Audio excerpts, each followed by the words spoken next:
Muy buenas a todos y bienvenidos un día más al vídeo de visión semanal de Serenity Markets. Hoy es lunes 8 de enero de 2024. Estoy grabando esto unos minutos posterior al cierre europeo.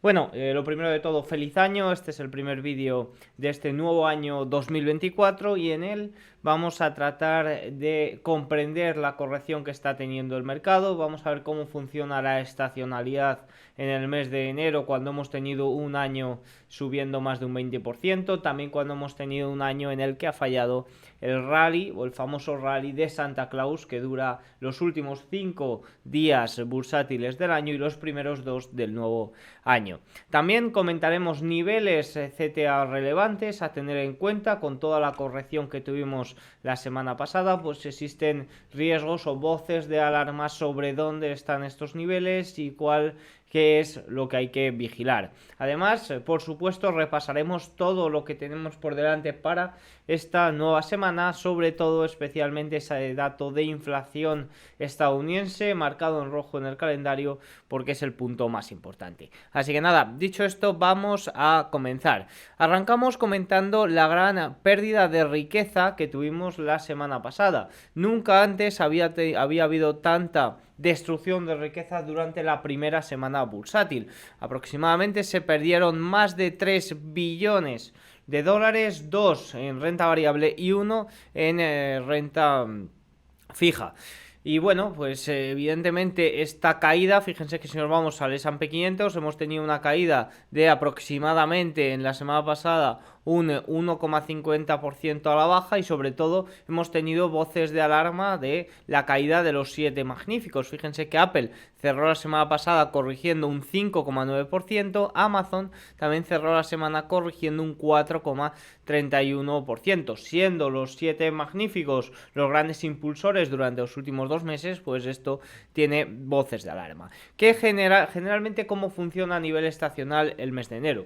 Pues generalmente las 2 primeras semanas de enero hasta el vencimiento suele ser positiva. ¿Qué ocurre? Fíjense aquí que cuando el año anterior se ha subido más de un 20%, no suele ser positiva. Fíjense aquí cómo suele ser más bien neutral. Por tanto, eso sería lo que habría que esperar. Pero es que luego a nivel estacional tenemos otro patrón que acompaña esta narrativa, y es el rally de fin de año. Fíjense que cuando no se produce este rally de fin de año, como fue en el año 93, 99, 2004, 2007, 2014 y 2015, posteriormente el mes de enero, salvando el año 1993, no suele ser muy positivo el mes de enero general. Luego ya el Q1 y el calendario total pues suele variar más, pero sí que es cierto que a nivel estacional, enero, cuando esto falla, no suele ser muy positivo. Evidentemente, lo que estamos teniendo durante estas primeras semanas es una reducción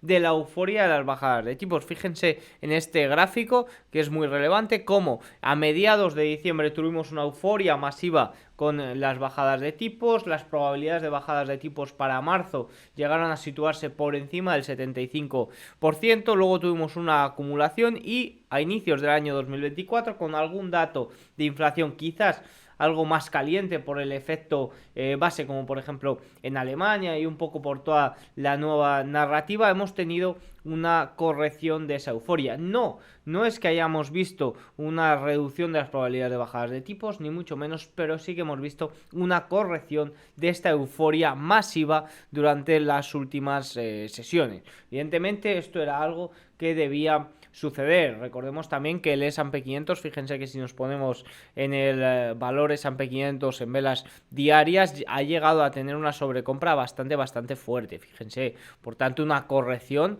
parecía algo más que probable. Como niveles importantes, antes de comentar los niveles CTA, pues el nivel 4700 Spot Gamma durante la semana pasada lo mencionó como muy relevante. De hecho, decía que por debajo de ese nivel la volatilidad aumentaba y era posible mayores ventas a nivel de los cuantitativos. Por tanto, nivel 4700 en el S&P 500 de momento es lo que está haciendo base, al igual que la media exponencial de 21 sesiones. Tenemos que comentar también, si hablamos del mercado y de todo lo que impulsó durante finales, especialmente desde noviembre del año 2023, es ese drenaje del repo inverso, que durante la semana pasada y después de que pegara un salto a finales de año, siguió drenando. Por tanto, esto es liquidez nueva que va tanto a depósitos como a fondos monetarios, como evidentemente al mercado. Pese a la corrección, si este drenaje sigue tendiendo a cero hasta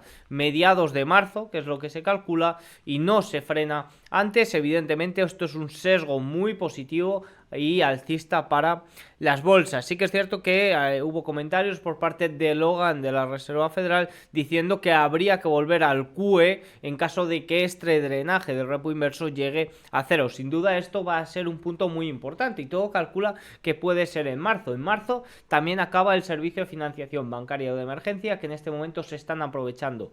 Salvaguardó a los bancos en la crisis bancaria regional, en este momento también los está salvaguardando e incluso los está haciendo ganar dinero, ya que se les prestan dinero a un tipo de interés inferior de lo que les ofrece la Reserva Federal, debido a la bajada de las expectativas de tipos de interés para el año 2024. Por tanto, esto es un poco lo que está ocurriendo en este momento en las tripas del mercado, y mientras que esto siga tirando a cero, evidentemente esto va a ser un impulsor para las bolsas. Dicho esto, si nos vamos a ver indicadores, un indicador como es el de Bank of America, que predijo muy bien ese rally de los últimos 2 meses, indicando que había señal de compra contraria y mostrando cómo el riesgo podía ser el más beneficiado. En estos momentos se encuentra más bien en un nivel neutral, ni en un extremo ni en otro, por tanto no hay mucho que comentar.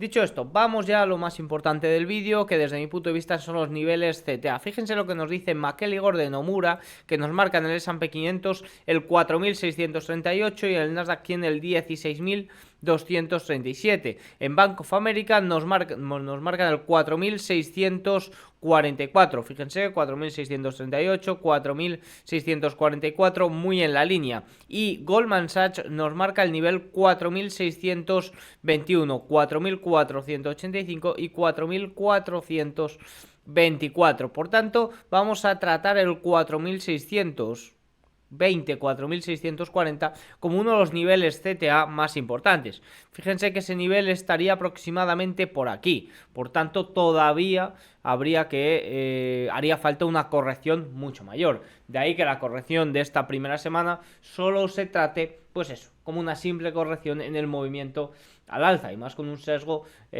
alcista tan fuerte, con ese drenaje del repo inverso. En caso de correcciones hasta estos niveles, pues ya la cosa sí que es cierto que se pone mucho más seria y los CTA arrancarían con sus ventas. En este momento tiene un posicionamiento neutral, pero sí que es cierto que más bien bajista ante las mínimas correcciones, ya que durante estos meses se dieron entradas masivas.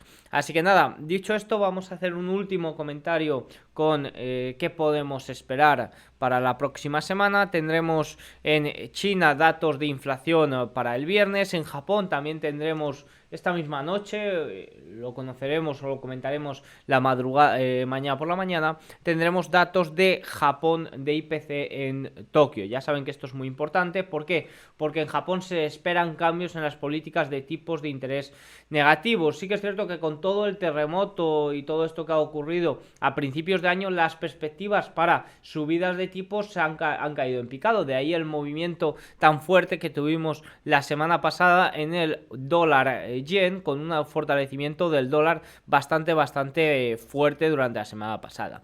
Continuamos con la eurozona, que hemos tenido el día de hoy ventas minoristas negativas, un dato de 0,3% a la baja intermensual. También tendremos datos de inflación española para el viernes. En Reino Unido, Producto Interior Bruto intermensual. Y si nos vamos a Estados Unidos, tenemos como puntos importantes la inflación el jueves. Fíjense que se espera un dato de 0,2% de crecimiento intermensual y que el dato interanual se sitúa en el 3,8-3,9%. Pero también tenemos una semana cargada de subastas del Tesoro americano. Harnett mencionaba en el día de ayer, tienen el vídeo de José Luis Cárpatos, que mencionaba el 29 de enero como fecha donde se presente la financiación del Tesoro americano como una fecha muy relevante del mercado. Se produjo la anterior el 30 de octubre y arrancó ese rally de noviembre y diciembre, por tanto se espera que pueda tener una influencia muy importante. Ya saben que antes no se le daba tanta importancia a subastas del tesoro, financiación y demás, pero conforme va la deuda americana va creciendo, pues sí que es cierto que lo que ocurra aquí influye mucho en los movimientos de la renta fija y por tanto también renta variable. Cualquier colocación mala de la subasta del tesoro por la parte sobre todo extranjera y que se queden mucho los intermediarios, pues no es muy positivo. Así que nada, dicho esto, tienen todos los datos de lo que va a ocurrir esta semana, también niveles de Z importantes. Espero que os haya gustado el vídeo. Si es así, hacedmelo saber con un like, un comentario y nos vemos mañana. Nos vemos la semana que viene. Chao.